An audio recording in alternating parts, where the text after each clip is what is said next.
All right, time now for Consumer Confidential with KTLA 5's David Lazarus. He is joining us here in the studio. Great to see you. So you're saying about a quarter of Americans are ready to retire, but they're going to have to hold back possibly?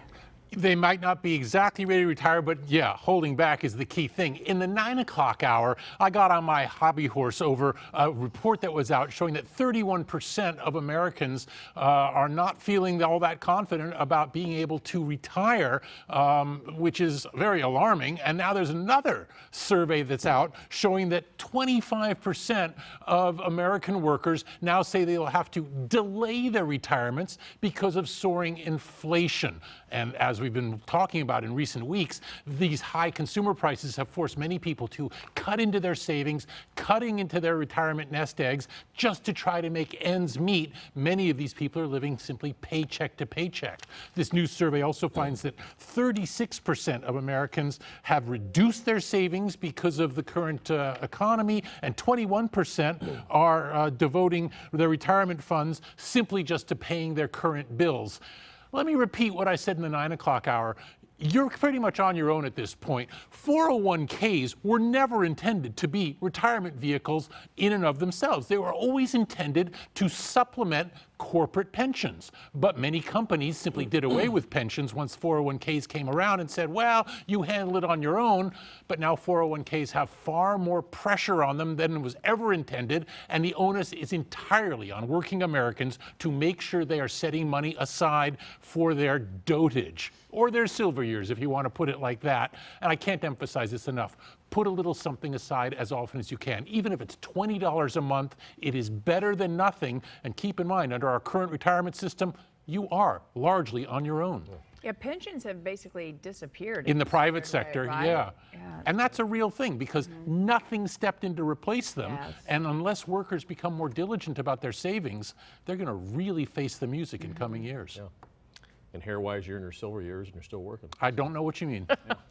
All right, this is something else the boss probably had to say to you. Elon Musk telling people in the corporate office, get back in the office. No more of this home stuff. No more of this lollygagging at home. No, thank you.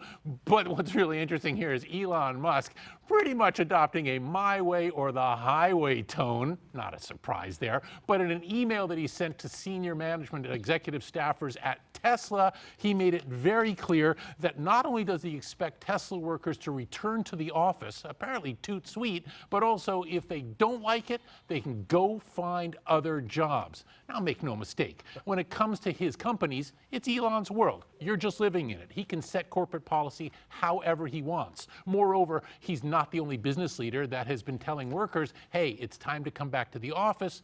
But Musk has adopted a very, very harsh tone in all of this, basically saying you come in or you're going to be fired, and that's rough. He also elaborated to say coming in means you're going to do a minimum, his words, of 40 hours a week in the office, and then we'll talk. And if you don't like that, you're going to go shopping for a new gig. Again, it's his company. He can do that.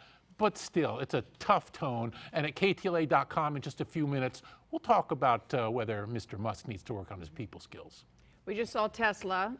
You're saying that they're going to get a competition in the electric world. They are. Well, I mean, that goes without saying because every major car maker is now in the business of putting out electric vehicles.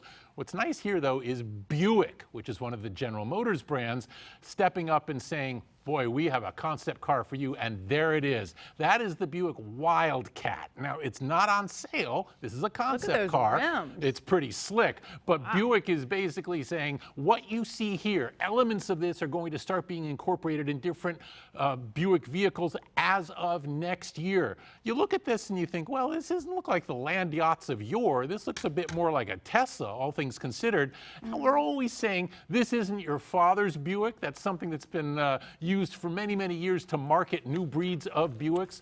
This one clearly is not your father's Buick, but it plays straight into GM's intention of having nothing but electric vehicles in North America by the end of this decade. Did you say a price on that? I did not see a price on it. This one's a concept car, so that's not going to be for sale, but you will be seeing these new additions and then whole new Buicks coming up in coming years. You know, back in the day, Buick had a Buick Electra. It was like the late 50s, early 60s, and it was like the first ones with electric windows. Right. And everything was like, oh, wow, this is pretty fancy. And they're going to bring the Electra branding back for the electric vehicles, which is that's fun. smart. Yeah, they should call Okay. it that. Yeah. Right, why not?